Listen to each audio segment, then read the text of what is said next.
Hey guys, it is Friday the 14th. This is your update. So I'm recording this update. We leave tomorrow morning to head to Form Next, and I'm looking forward to it. I'm looking forward to meet all of our European supporters. We will have Pikas at the show printing and operating, and importantly, the Pikas that will be printing and operating will be parts that are made on this machine. So that is the great news there, and I wanted just to share that with you guys before getting too deep in the weeds, because I one take these. Like, everything you see here is just a one take. I just yammer and yammer and yammer. So first thing on progress, we will be continuing to work on it.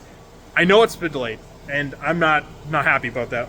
A lot of that is some of it's my fault. Things are taking longer. A lot of these things I probably could determine earlier if I had more experience in the industry, and I'm not saying that I didn't plan for that. Is the thing. Like, a lot of these mistakes that I will make, or broken parts, and things happen, right? Machining, a lot of stuff likes to break, especially these tiny tiny little drills, that kind of stuff, right? So we take a look at this little thing just for alignment, and look, it has no tip.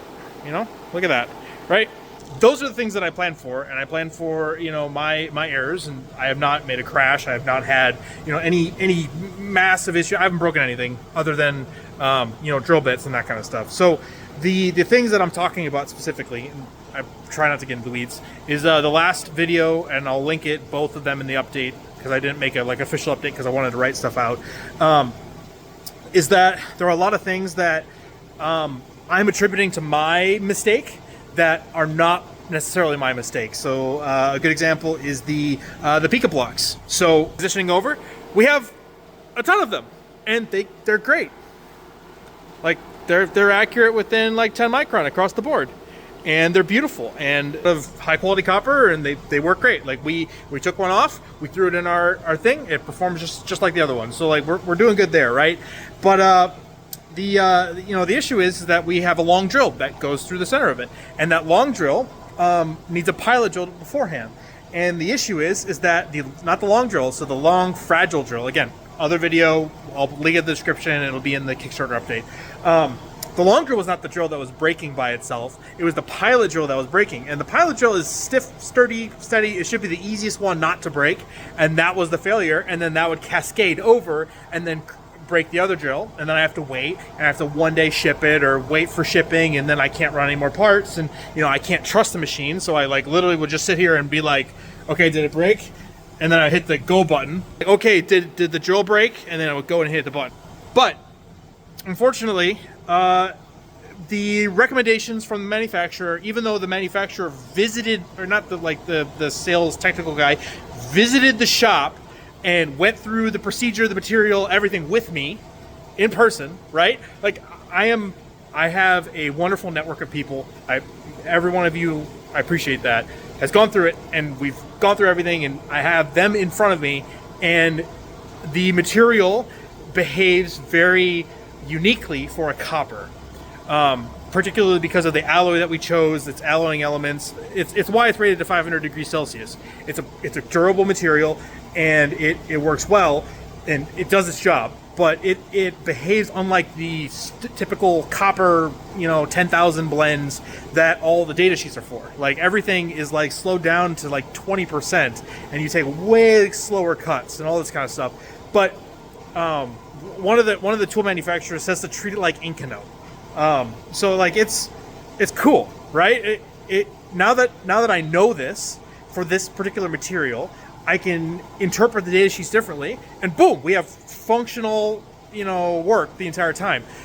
But the problem is that I have to separate and validate that it's not my novice nature.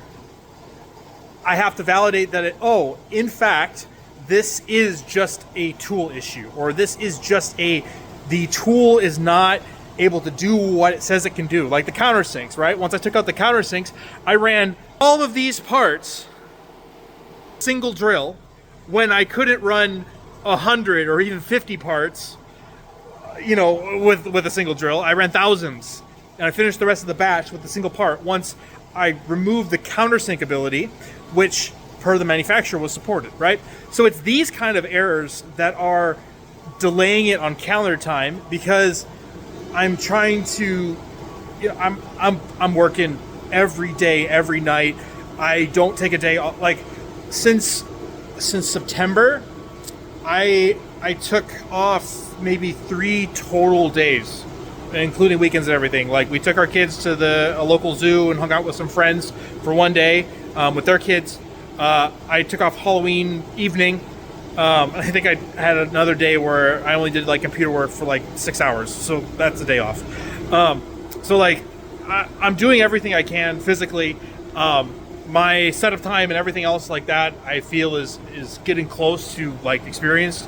I nozzles and everything like that within like 4 hours, right? It's a matter of getting it to work with the material that we have right now. And again, we're solving those problems. Like we have nozzles. We have nozzles. See? Like they're here. And I'm gonna try to maybe not. Oh, I hope you can see that. Oh yeah, you can.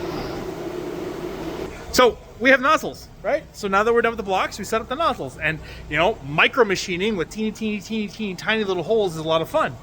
And had to learn how to use our little coolant powered spindle here. It's like 50, 60, up to 80,000 RPM with the little teeny tiny drills, right? For the reamer. Had to learn how to use that. That's great. So the issue is the error my problem, or is it the material not behaving the way that manufacturer expected to behave, and adjusting from there, right? So there's just a lot of those things where I have to make sure that it's not me, it's the material, and then troubleshoot through that. So that's my miss. The good news, now here is where we get into some timeline things, and then I'm going to go back to just sharing cool stuff, right? So from the timeline perspective, we head to Form Next. We're there all week. And then the week after is the week of Thanksgiving. Now, I'm going to take off like Thanksgiving evening kind of thing.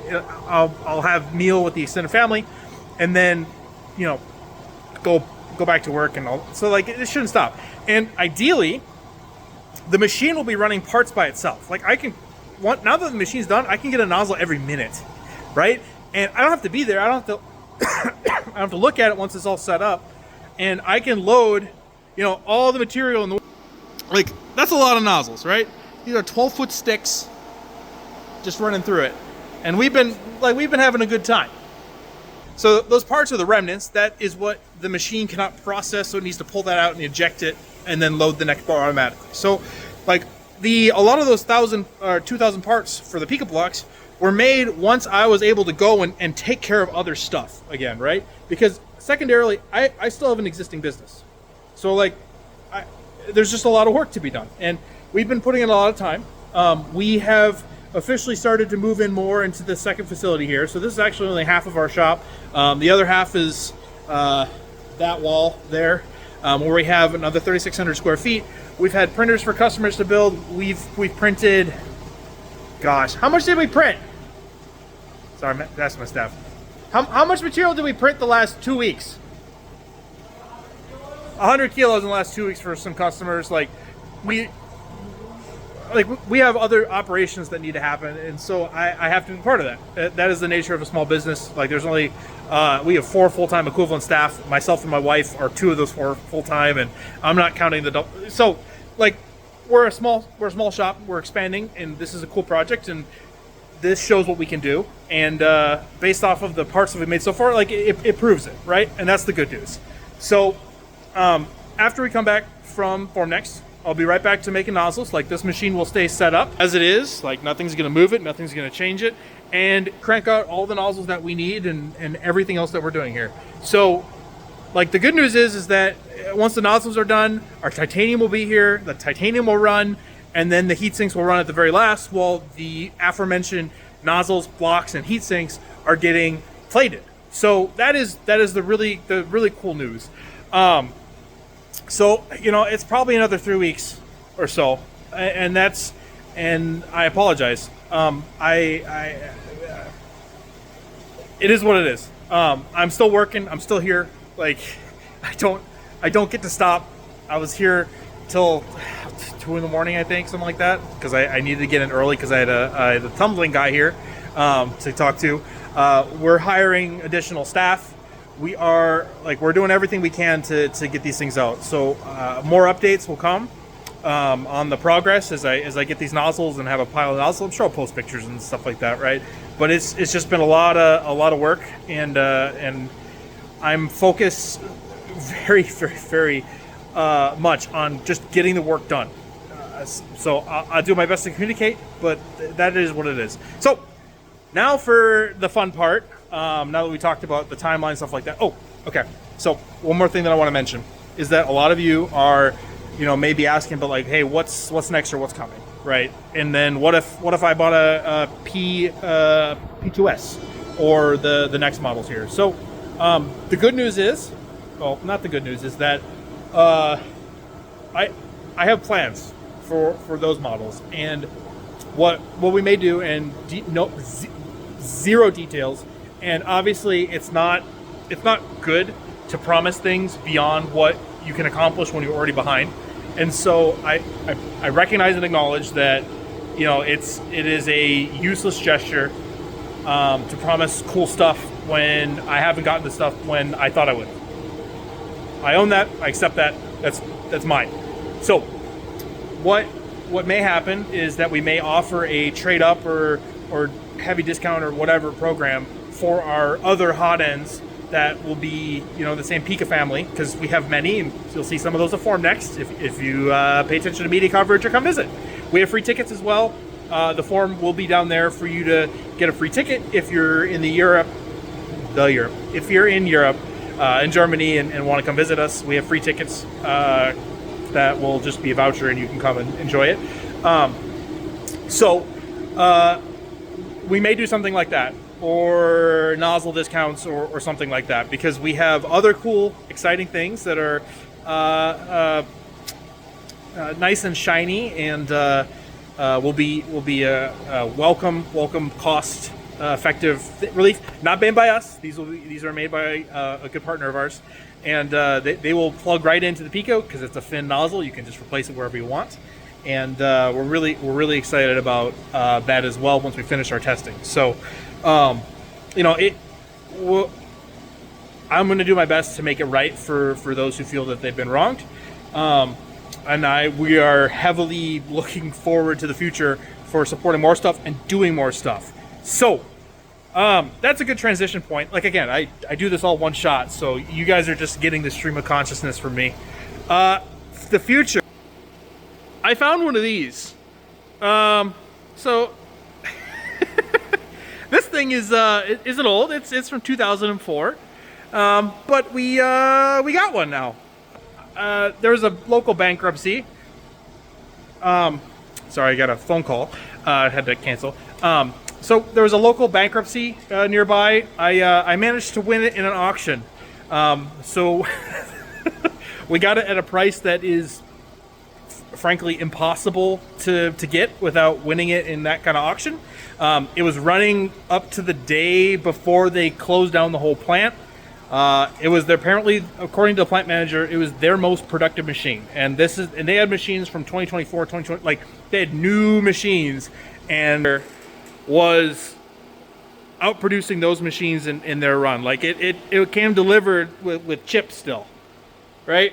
Like, that's fantastic. Why do you care? Why am I talking about this? So with new hot ends out there, so the H2G series, and the P2S and all that kind of stuff, those have far more square heat sinks, and they might be more efficient to produce on this machine. Line them all up, put a whole bunch of vices in, whatever process it is, maybe a fourth axis to do rotation. Long story short, is that now, instead of having an envelope of 32 millimeter in diameter, which can be fed through my bar feed or my Swiss, I can now make arbitrary shapes and sizes in that thing, right? That's exciting. And that means that I will be able, again, talking about the before and, what can I do better and how to get there.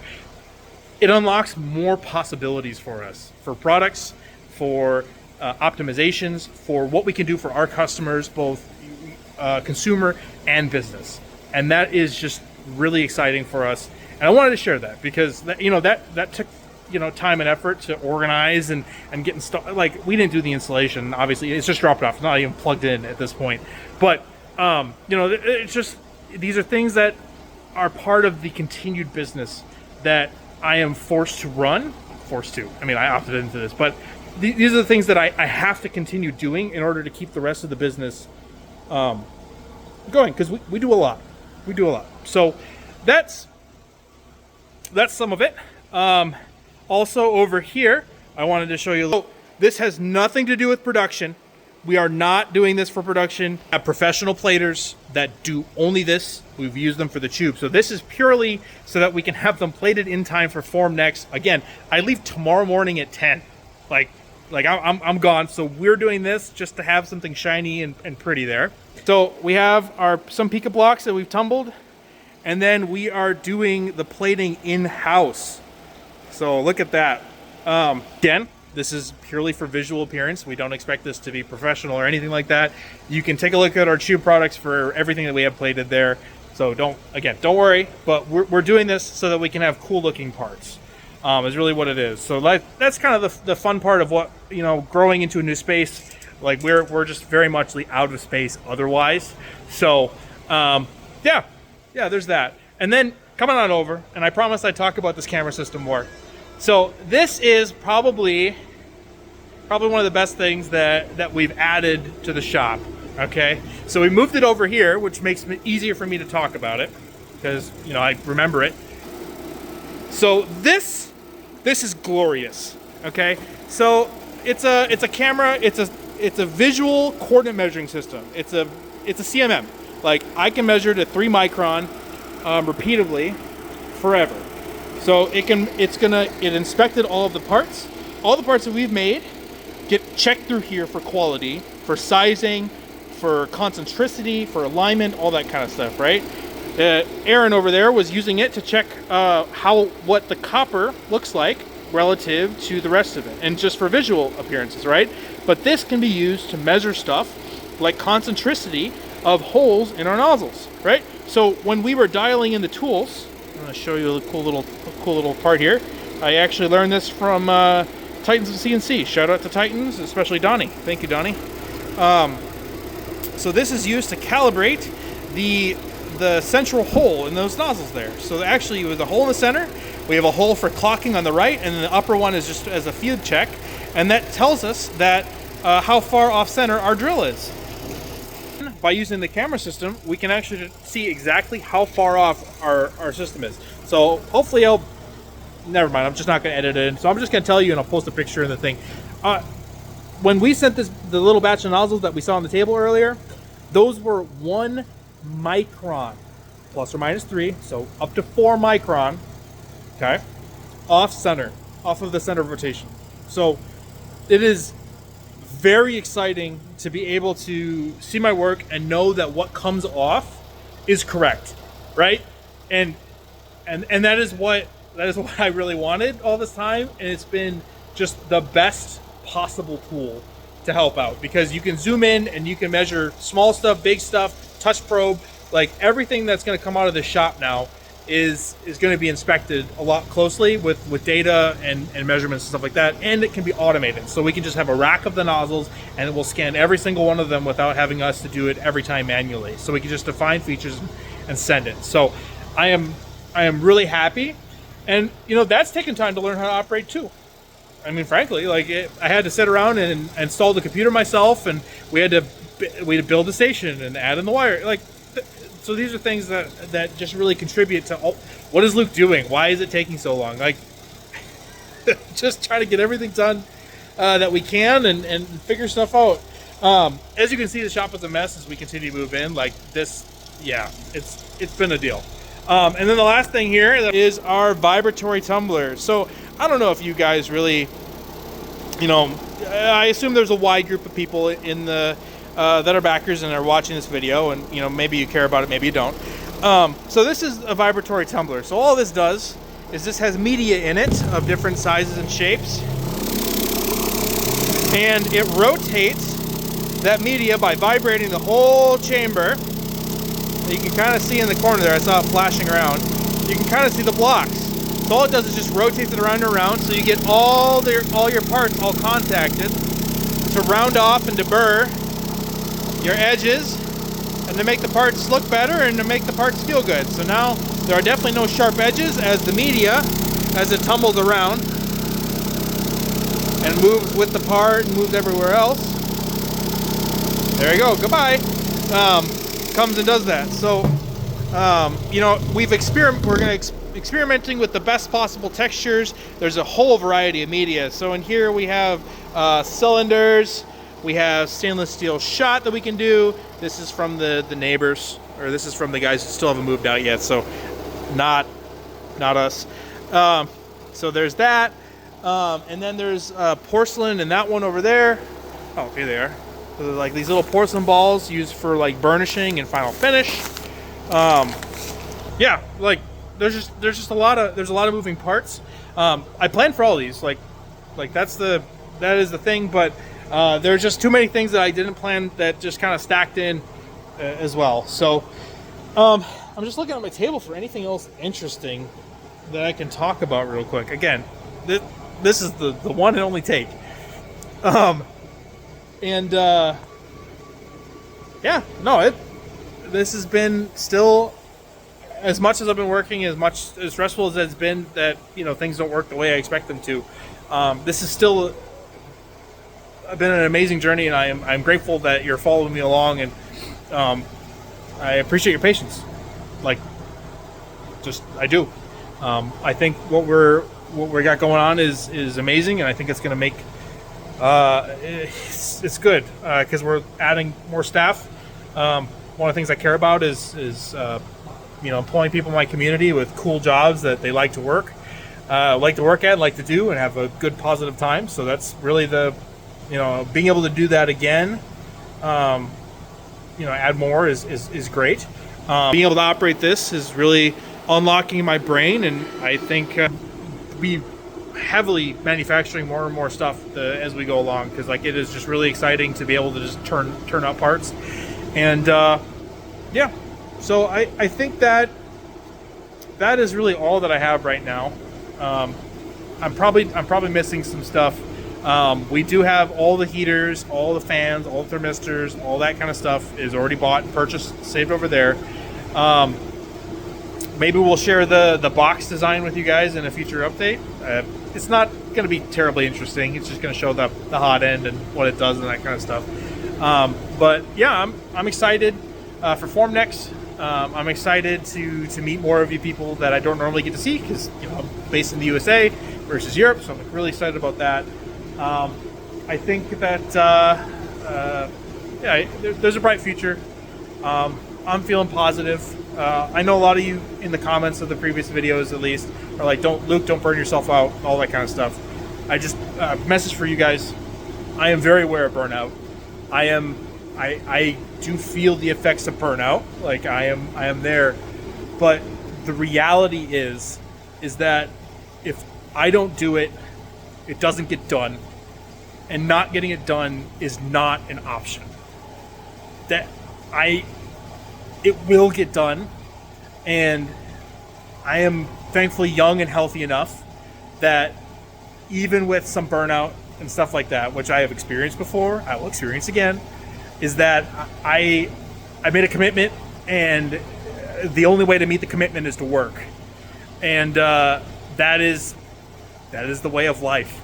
So you have my guarantee that when I am done with this and with Tube Compact and a lot of the other things that we got going on that are, you know, hopefully be done in the next few months, that I will either slow down, or with any luck and you know, the successful launch, we'll have the resources to hire additional staff, which will take some of the load off, because just the nature of things is that I need to move at the pace that I am moving in order to continue to pay the bills.